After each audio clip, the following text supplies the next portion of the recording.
Tengan todos, mi grupo es el número 2 y está conformado por María Méndez, Astrid Estanca, Scarlett Villanera y mi persona, Leyana Ruiz. El día de hoy le hablaremos sobre la semiología neurológica, exactamente el tono muscular. Bien. El tono muscular. Primero que nada debemos saber que los músculos tienen su origen en el propio músculo. Ellos crean y mantienen su propio tono. En cuanto a los estímulos, debemos saber que están conformados principalmente por el estiramiento pasivo, pero en ellos también actúan lo que son los estímulos táctiles y laberínticos.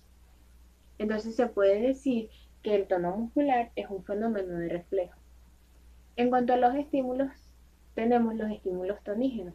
Estos llegan a la médula a través de los nervios sensitivos correspondientes y alcanzan los centros motores de donde parten la incitación de los músculos respectivos, transportadas a las neuronas periféricas, a las neuronas motoras periféricas. Estos centros motores espinales son los que conforman los centros tonígenos inferiores, los cuales se encuentran sometidos a una serie de centros superiores, cuya función es regular el tono muscular. Algunos centros superiores cumplen función de inhibidor y otros de facilitador, siendo el núcleo diéter el que cumple función de inhibidor. Este actúa sobre los centros tonígenos espinales. También está el cerebelo, que cumple doble función. La función inhibidora está a cargo del vermis cerebeloso y actúa mediante el núcleo rojo conformando el freno cerebelo rúbrico, mientras que la función facilitadora está a cargo de los hemisferios cerebelosos y actúa asociado a la corteza cerebral. Otros centros están constituidos por el locus nervi y el cuerpo estriado.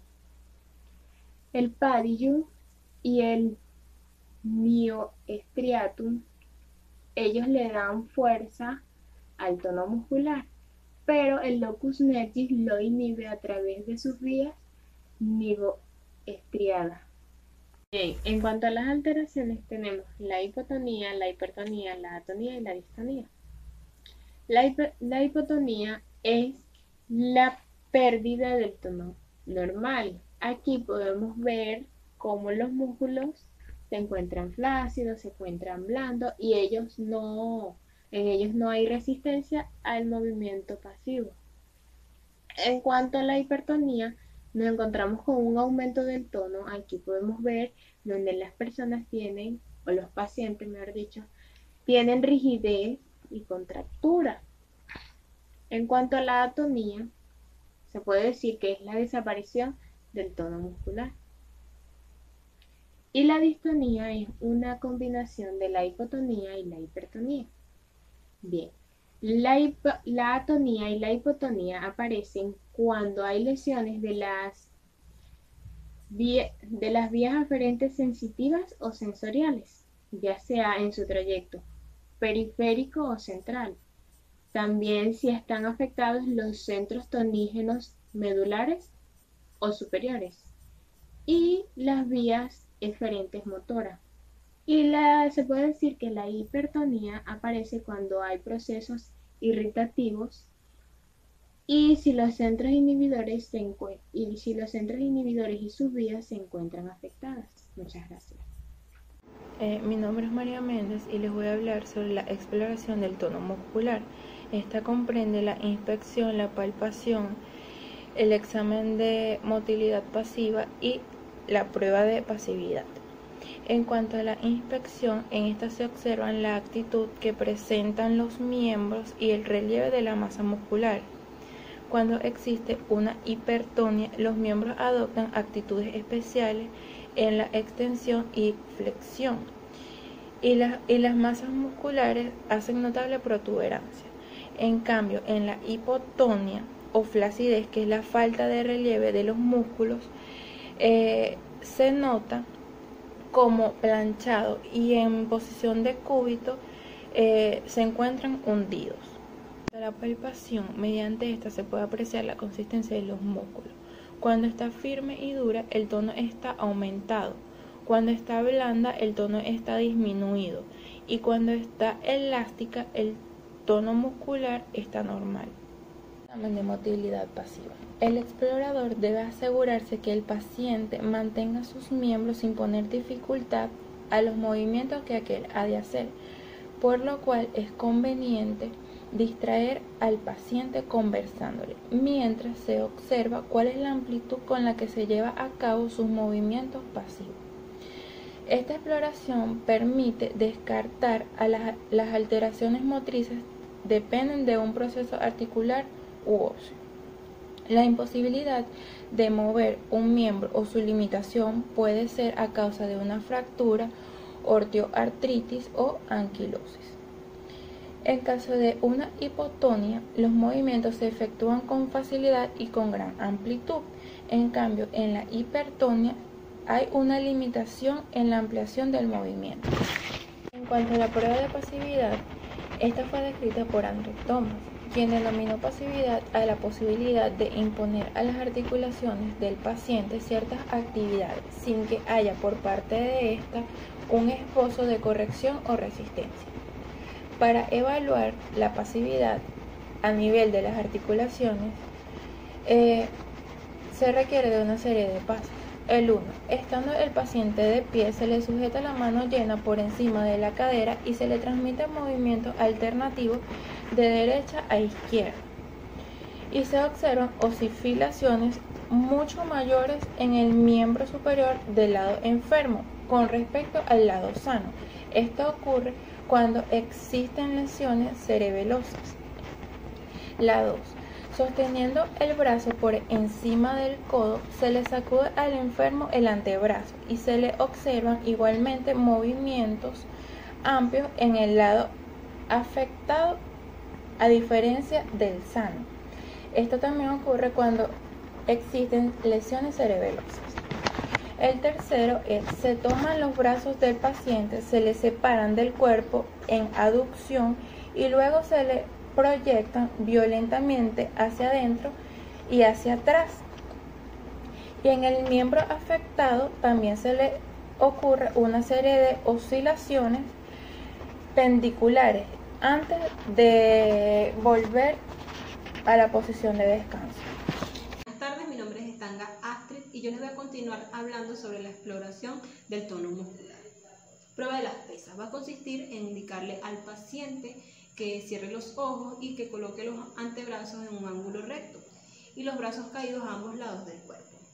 En cada antebrazo se va a colocar una canastilla con pesos iguales. El miembro del lado sano no va a sufrir ningún cambio y va a recuperar rápidamente su posición.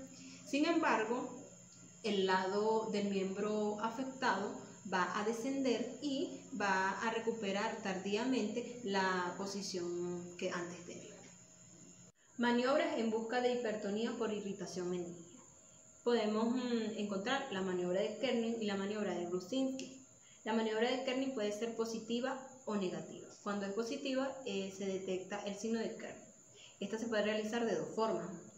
La primera, estando el sujeto acostado en cúbito supino, se le hace flexionar el cuerpo hasta sentarlo, levantándolo pasivamente, con el antebrazo y la mano del examinador, por detrás y por debajo de los hombros, y pondremos atención en los miembros inferiores.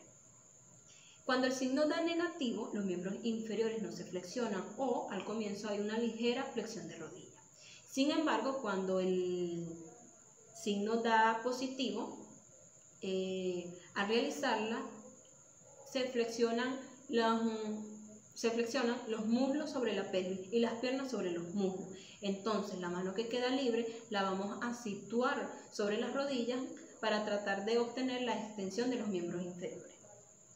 La segunda forma de realizarla es que el sujeto posicionado en decúbito supino se va a levantar lentamente un miembro inferior. Cuando el miembro se eleva a una cierta altura y se produce una flexión en la articulación de la rodilla y es dolorosa, estamos ante la presencia del signo de Kerner. La maniobra de Brusinski. Encontramos el signo de la nuca y el reflejo contralateral. El signo de la nuca se puede detectar de la siguiente manera. Se fija una mano en el pecho del sujeto para impedir que éste se levante, mientras que la otra mano va a tratar de flexionar la cabeza, y pondremos atención en los miembros inferiores. El signo da positivo cuando los miembros inferiores se flexionan en la rodilla y la cadera. En cuanto al reflejo contralateral, va a consistir en flexionar fuertemente el muslo sobre la pelvis, y el miembro opuesto debe reproducir el movimiento. Síndrome por alteraciones del tono. Síndromes por hipertonía. En primera instancia tenemos la hipertonía piramidal. Acompaña las lesiones de la vía motriz piramidal y el síndrome piramidalismo, y se encuentra en hemiplejías, monoplejías y cuadriplejías espásticas. Se caracteriza porque limita por lo general a los miembros y no participan en los músculos de la cara ni los de la nuca. Afecta los músculos flexores y pronadores en el miembro superior y extensores en el miembro inferior. Cuando el examinador extiende pasivamente el miembro superior flexionado, se evidencia una resistencia inicial, la cual, una vez vencida, permite efectuar los movimientos. Esto se conoce como el signo de navaja. Hipertonía extrapiramidal, o también llamada rigidez, es propia de la enfermedad de Parkinson, enfermedad de Wilson y otros procesos extrapiramidales. Predomina en los músculos de la nuca y la cara, así como en los músculos proximales de los miembros.